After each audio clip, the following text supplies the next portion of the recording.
How do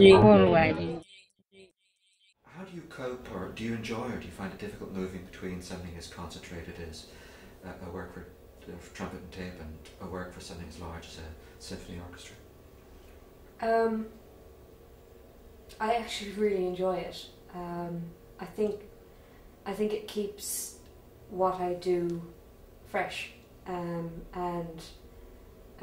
that's very important to me. So to be able to move between such extremes like that, it's like I don't know. It's like emptying the recycle bin on your computer. You know, it's like wash out, and then you just start again. But I mean, oftentimes I will. The thought process for one piece will be going on while another piece is being written, and I think that sort of goes back to the different way that I'm kind of writing now, in that I can do that because if you're actually writing, then it takes a different part of you to realise ideas than it does to come up with them.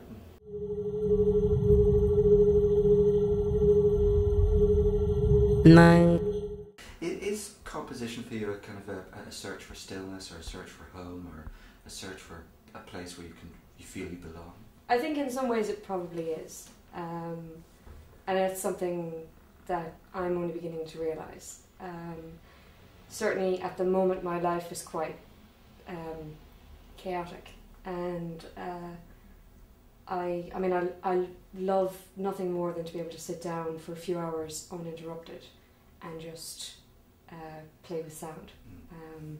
So it is, I suppose I treat it as my time.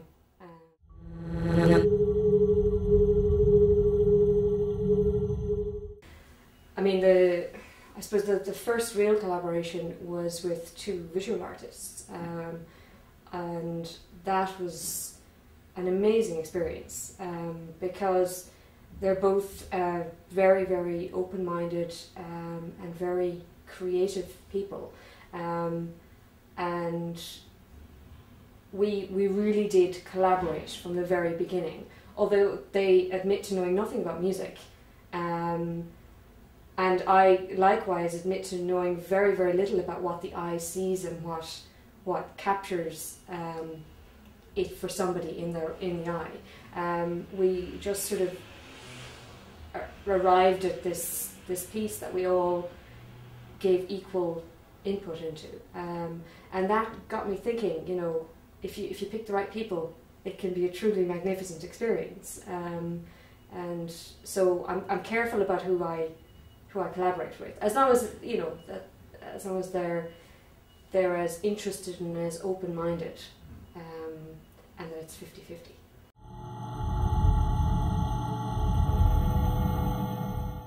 In terms of collecting sound samples for an electroacoustic piece, instruments are such an obvious, but in some cases overlooked source. That they are just soundboards in every sense of the word. Collecting sound samples for an electroacoustic piece can sometimes be a daunting task. There's, everything is sound. How do you possibly filter what you want and what you want to turn it into, from just sounds that might not turn into anything in the end? And so I started looking at individual instruments. So the piece before Kate's one used the bass clarinet, and Paul Rowe was great. We spent an afternoon with him just taking apart the instrument, explaining different parts of it, and just playing with the instrument. And I mean, it is a very organic thing to do, and I just sonically, the potential is huge.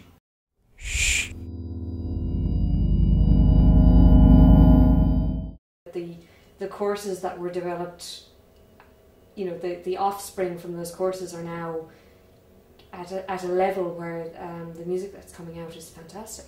I mean, the quality in this country is actually astounding. You know, was it last year at the CMC Marathon? I didn't get to go to it this year, and listening to what was being produced, you're just thinking, wow.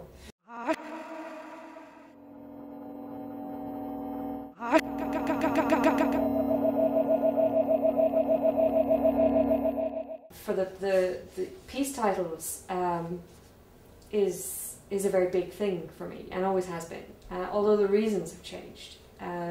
In the beginning it was part of the sort of the Dutch school of thing, you know, break from tradition, break from this sort of the symphony orchestra, you know, the titles that mean something. But actually, as I came along, I found that because very few people wanted to listen to my music, I had to rely on friends a lot and family to go to concerts. And I kind of thought, you know, I should give them something to amuse them. So the piece titles were sort of, you know, yes, the music is serious music, but, you know, the titles aren't. And the pieces don't start with the titles. No, very definitely not. And that's very important to me. I don't, as a listener, I don't like going into a concert or going into anything with a sense of expectation. That sounds very vague, but what I mean is,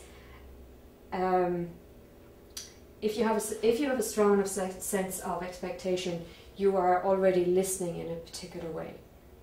So your ears are already partially closed to something interesting. And to me, that's what it's all about, is having a reaction to something on a very basic level. It could be hate, it could just as likely be overwhelming, you know, but just having a reaction.